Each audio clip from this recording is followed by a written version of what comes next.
আসন সমঝোতা নির্বাচন, এটা কোনো জোটবদ্ধ নির্বাচন না, কিন্তু এটা জোটের চেয়েও শক্তিশালী হবে ইনশাল্লাহ। বাংলাদেশ জামাত ইসলামীর সংগ্রামী আমির ডাক্তার শফিকুর রহমান সাহেবের পক্ষ থেকে আমরা আজকে আসছি ঢাকা 15 আসনে, মিরপুর এবং কাপরুল এই আসনে তার পক্ষ থেকে আমরা এখানে নমিনেশন পেপার সাবমিট করলাম।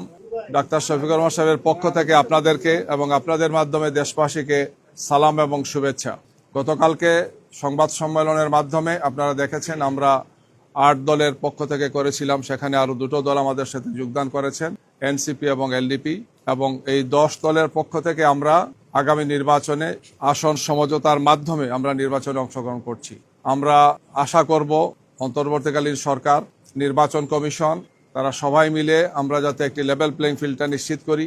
আমরা মনে করছি যে এখনো এক্ষেত্রে অনেক বেশি কাজ করার সুযোগ আছে।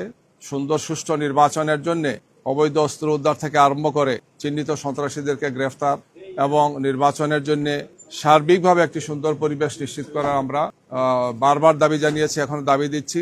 যেহেতু নির্বাচনের শিডিউল ঘোষণা হয়েছে, আমরা নমিনেশন পেপার সাবমিট করেছি, আর সামনে আমাদের হাতে সময় আছে, সব মিলে 42-43 দিনের মতো সময় আছে।